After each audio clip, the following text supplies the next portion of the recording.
2019 में वैसे ही किया जाए। जम्मू कश्मीर में अमन, सुख, चैन, शांति लगातार बनी रहे, बीजेपी का मकसद केवल एक, लेकिन फारूक अब्दुल्ला की सोच आखिर क्या है, ये भी अब देखने वाली बात होगी।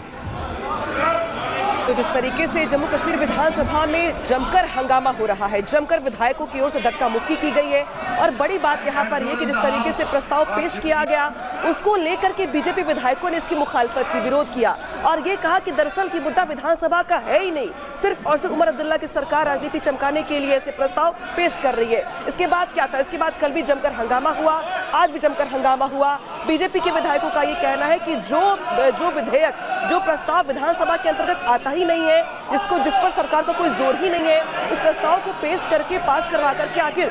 जो सरकार है, अब्दुल्ला सरकार, वो साबित क्या करना चाहती है, और इसी को लेकर जो गतिरोध है वो खत्म होने का नाम नहीं ले रहा है। आपने देखा किस तरीके से परसों भी हंगामा हुआ, कल भी हंगामा हुआ और आज भी ये हंगामा जारी है। तो जिस तरीके से, हालांकि अगर बात करें राजनीति की, तो उमर अब्दुल्ला की ओर से चुनाव में भी ये वादा किया गया था, ये मुद्दा जोर पकड़ता दिखाई दिया था और इसी वादे के साथ उन्हें सीटें भी मिली। लेकिन जिस तरीके से अगर बीजेपी के विधायकों की बात करें हम, तो उनका ये कहना है कि दरअसल सिर्फ और सिर्फ ये राजनीति है अपने वोट बैंक को खुश करने की, चूंकि ये वादा उनकी ओर से किया गया था, लिहाजा सिर्फ ये फॉर्मेलिटी है, जिसको लेकर अब सदन में जो विधायक है उनमें भी झड़प हो रही है, जम के धक्का मुक्की की गई है। विधानसभा यहाँ पे जंग का अखाड़ा बनता हुआ दिखाई दे रहा है, जहाँ पे जो माननीय है वो माननीय आपस में ही नुला कुश्ती करते हुए दिखाई दे रही है, क्योंकि जिस तरीके से 370 पे को लेके हंगामा होने की खबर है, उसको लेके बीजेपी के विधायक हो चाहे एनसी के विधायक हो, सभी में आपस में धक्का मुक्की की जा रही है, जोर आजमाइश की जा रही है। और हमारे साथ जुड़ गए सीधे रुख करते सहयोगी अहरावत का। अहरावत 370 के मुद्दे पर जमकर हंगामा, और हंगामा इस कदर के माननीय आपस में ही बढ़ गए, क्या जानकारी? और जिस तरह से रक्त जो आपने देखने को मिले असेंबली से, वहां आज भी पहले से अंदेशा लगा जा सकता था कि इस तरह से हमने कल देखा वहां पे रक्त देखने को मिले, लेकिन आज ये जो विजुअल्स आप रिपब्लिक भारत से देख रहे हैं किस तरह से धक्का मुक्की अभी असेंबली के अंदर हो रही है। फिलहाल हाउस को एडजॉर्न किया गया है, 15 मिनट तक की ब्रेक होगी, उसके बाद ऐसे भी ये जानकारी मिल रही सूत्रों के अनुसार कि फिर से रक्त का माहौल जो है बीजेपी लीडर्स की तरफ से वहां पर एक्सपेक्टेड है, लेकिन अभी 15 मिनट के लिए हाउस को जो है एडजॉर्न किया गया है। लेकिन इससे पहले हमने देखा 15 मिनट पहले ये भी देखने को वहां मिला किस तरह से धक्का मुक्की वहां पे हुई, लेकिन इसके साथ हम देख सकते हैं कि बीजेपी लीडर सुनील शर्मा ने कल स्पेशल स्टेट्स पर जो वहां पर हमें देखने को मिले रक्स, लेकिन उसके बाद कल जो असेंबली को है कुछ टाइम के लिए रोक दिया गया था, लेकिन फिर से दोबारा जब शुरू किया तो फिर से वहां पे रक्स देखने को मिली। तो कुल मिलाकर कल हमने देखा किस तरह से हाउस को फिर एडजॉर्न किया गया था आज के लिए, लेकिन आज शुरुआत में ही ऐसे रक्स फिर से देखने को मिले। अब देखना ये होगा कि 15 मिनट की ब्रेक के बाद क्या कुछ देखने को मिलता है। जी बिल्कुल, तो जमकर यहाँ पर हंगामा हुआ है विवेक, और बिल्कुल जो साफ तौर पर है, और अब्दुल्ला सरकार से कई सवाल पूछे जा रहे हैं। ठीक है, सदन के बाहर और सदन के भीतर दोनों ही हंगामों की तस्वीर आ रही है, हालात बिगड़ते जा रहे हैं, बनते जा रहे हैं। रावत, हम आपसे जानना चाह रहे हैं, बाहर से जो आवाजें आ रही है, भीतर की आवाज, ठीक है 15 मिनट के लिए तो ये शांति यहाँ पर दिखेगी, लेकिन बाहर जो आवाज आ रही है, कश्मीर की सड़कों से जो आवाज आ रही है, लोग जो पूछ रहे हैं, उनका क्या कहना है? लगातार हम देख रहे हैं कि इस तरह से लोगों में कल से काफी जो हम देख रहे हैं प्रदर्शन का जैसे गुस्से का माहौल है, लगातार हम देख रहे हैं लोगों की एक्सपेक्टेशंस कुछ और थी, लेकिन वहां पर असेंबली में कुछ और चीजों पे जो डिस्कशन होता है, लेकिन यहाँ की आवाम जो चाहती है उनका कहना है कि डेवलपमेंट के लिए उन्होंने वोट कास्ट किया है, ना कि इन चीजों के लिए हमें शोर शराबा जो असेंबली के अंदर देखने को मिले। हालांकि अभी भी अगर हम बात करें 15 मिनट की ब्रेक दी गई है, एडजॉर्न किया गया है हाउस को, लेकिन उसके साथ साथ हम अभी भी देख सकते हैं विजुअल्स में किस तरह से बीजेपी के जो लीडर्स है वो अभी भी मौजूद है वहां पर। हालांकि अभी भी वहां पर ब्रेक के बावजूद भी प्रदर्शन का माहौल जो है वो असेंबली के अंदर बना हुआ। बिल्कुल, आप हमारे साथ बने रहिए, लेकिन जो जानकारियां हम आपको दे रहे हैं कि श्रीनगर में जम्मू कश्मीर विधानसभा में की जब तस्वीरें आप देख पा रहे हैं, इंजीनियर राशिद के भाई और विधायक खुर्शीद अहमद शेख और इनके तरफ अनुच्छेद 370 पर बैनर दिखाने को लेकर यह हंगामा हुआ है, और विपक्ष के जो नेता हैं सुनील शर्मा, इस पर उन्होंने आपत्ति दर्ज कराई, और सदन की कार्यवाही, जैसा कि आप इंफॉर्मेशन दे रहे थे कि 15 मिनट के लिए अभी स्थगित हुई है, और 15 मिनट के बाद फिर से स्थिति बहाल हो पाती है या फिर कुछ ऐसी तस्वीरें आएंगी। लेकिन इतना जरूर है कि हंगामा बढ़ता गया और उसके बाद मार्शल को भी बुलाना पड़ गया।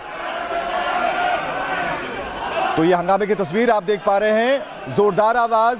और आर्टिकल 370 उसको लेकर जो घमासान मचा है उसकी तस्वीरें आप देख पा रहे हैं। और अहरावत लगातार हमारे साथ बने हुए हैं, उनसे कई सवाल हमने जानने की कोशिश की, भीतर की आवाज़ और बाहर की आवाज़।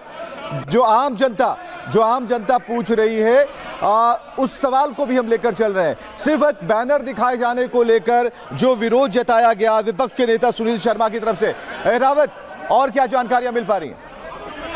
जी हाँ, लगातार हम देख रहे हैं किस तरह से प्रदर्शन लगातार हो रहा है। इस प्रदर्शन के बावजूद हम देख रहे हैं किस तरह से senior Congress leader Irfan Hafeez loan और एआईपी लीडर खुर्शीद अहमद का, जहां हम देख रहे हैं किस तरह से वो अभी प्रदर्शन का जो है मेन हिस्सा बनते हुए जो नजर दिखाई दे रहे हैं। और लगातार हम देख रहे हैं किस तरह से फिलहाल अभी 15 मिनट की ब्रेक के लिए हाउस को एडजॉइन किया गया है, लेकिन इसके बाद ये बड़ा अहम रहेगा और देखने वाला रहेगा कि किस तरह से यहाँ पर 15 मिनट की ब्रेक के बाद क्या कुछ देखने को मिलेगा, ये अभी देखना होगा। जी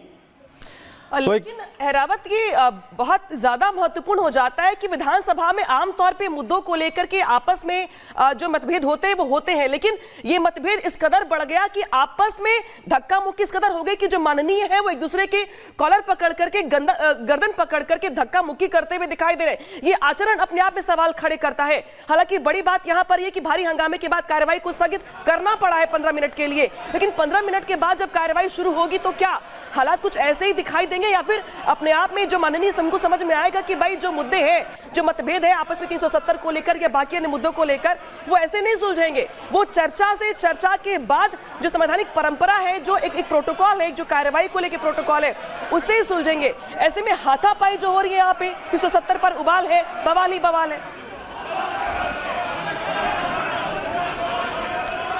अहरावत, आप हमें सुन पा रहे हैं? अहरावत, एक सवाल तो बिल्कुल जायज है, अभी यही हम जानने की कोशिश भी कर रहे हैं कि ठीक है आप अनुच्छेद 370 पर बवाल मचा रहे हैं, फिर कैसे फिर से लाएंगे? लगातार हम देख रहे हैं किस तरह से प्रदर्शन होता जा रहा है। कल भी हमने देखने को मिला था किस तरह से रक्स पैदा किए गए वहां पे असेंबली के अंदर, लेकिन कुछ टाइम के लिए कल भी पहले फर्स्ट ब्रेक के तहत 1 घंटे के लिए ब्रेक कल दिया गया था क्योंकि रक्स काफ़ी देखने को मिले थे। उसके बाद हमने साथ में ही देखा किस तरह से कल हाउस को ही फिर एडजॉइन करना पड़ा क्योंकि लगातार वहाँ पर जो है रक्स देखने को मिले, लगातार डिस्टर्बेंस के जो विजुअल्स एंड डिस्कशंस वहाँ पे थे। उसके बाद जो स्पीकर है उन्होंने कल सस्पेंड किया था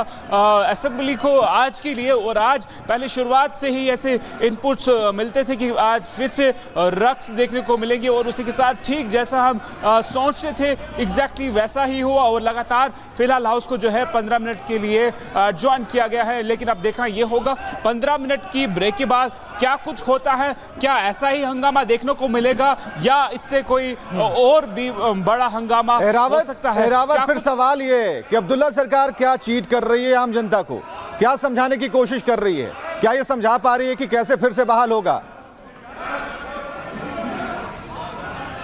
जी हाँ, इस तरह से ऐसे जो हमने वहाँ पे रक्स देखी, इससे साफ तौर से अगर हम पब्लिक सेंटिमेंट्स की बात करें, जहाँ हमने कल भी कुछ लोगों के साथ डिस्कशंस किए तो उनका यही कहना है कि इन चीज़ों के लिए उन्होंने वोट कास्ट नहीं किया है एंड जो एक्सपेक्टेशंस नेशनल कॉन्फ्रेंस की गवर्नमेंट से थी वो अभी तक कहीं दिखाई नहीं दे रही हैं। और लगातार हम देख रहे हैं किस तरह से रक्स का माहौल जो है बना हुआ है। हालांकि 15 मिनट की ब्रेक दी गई थी, लेकिन उसके बावजूद भी जो बीजेपी के लीडर्स है अभी भी असेंबली के अंदर मौजूद है, वहाँ पर अभी भी प्रदर्शन का माहौल जो है। लेकिन अहरावत देखिए, सवाल ऐसे में है कि आखिर सदन के अंदर ध्वनिमत से धारा 370 की बहाली, स्पीकर पर लगातार बीजेपी के जो नेता हैं, कार्यकर्ता हैं, गंभीर आरोप लगा रहे हैं, स्पीकर का क्या रोल है? और अगर वाकई में विधानसभा से ये देखिए प्रस्ताव अगर पारित हो गया, बहाली की बात कही जा रही है, तो आगे इसमें क्या होने वाला है? अहरावत जी हाँ, लगातार जहां हम देख रहे हैं काफ़ी कुछ लीडर्स जो वहां पे हैं उनकी भी एक्सपेक्टेशन जो है स्पीकर्स पर है, लेकिन स्पीकर का कुछ अभी तक जो है क्लियर कोई डिसीजन सामने नहीं आया है, जिसकी वजह से हम देख रहे हैं लगातार कल भी प्रदर्शन जो है असेंबली के अंदर हमें देखने को मिला और आज भी स्पीकर की कोई एक सिंगल डिसीजन की वजह से जो है एक बारी फिर से हमें प्रदर्शन जो है देखने को मिल रहे हैं। और लेकिन अभी जो बड़ा और इम्पोर्टेंट जस्ट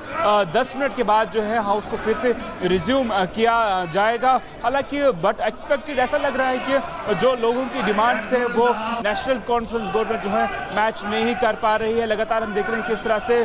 बीजेपी की जो लीडर्स है वो लगातार उनके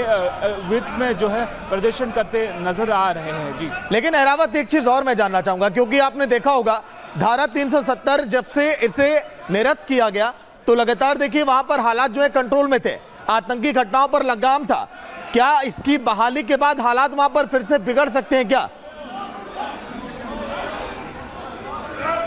और जो बैनर अहरावत जो हाथों में लेकर लहराए जा रहे हैं, उसी बैनर को लेकर पूरा विवाद खड़ा हो गया है, क्योंकि जिस बैनर को लेकर के यहाँ पर जो विधायक थे, देखिए जरा देख लीजिए किस तरीके से वहां पे वी डिमांड रिस्टोरेशन करके जो एक बैनर है जो लहराया जा रहा है विधायकों की ओर से, अब वो यहाँ पर दिखाई दे रहा है। और हाथापाई विधानसभा में, मतलब विधानसभा में हाथापाई करके माननीय क्या संदेश देना चाहते हैं दुनिया भर को? जम्मू कश्मीर विधानसभा चुनाव जब हुआ, 10 सालों के बाद वहां के लोगों को वोट करने का मौका मिला, ये अधिकार मिला कि वो अपने नेताओं को चुन सके, विधायकों को चुन सके, और वो विधायक चुनकर जाते हैं विधानसभा में तो हाथापाई करते हैं। अहरावत,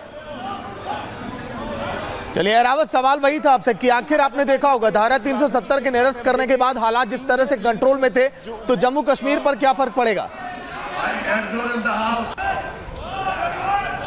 पहले अगर हम बात करें धारा 370 के हटने के बाद हम देख रहे हैं लगातार किस तरह से कश्मीर में जो है पीसफुल माहौल बन गया था, लेकिन उसके ठीक कुछ ही समय के बाद हम देख रहे हैं कश्मीर घाटी में किस तरह से नॉन लोकल्स वगैरह पे जो अटैक्स किए जा रहे हैं। लेकिन उसके साथ साथ लेकिन अभी जो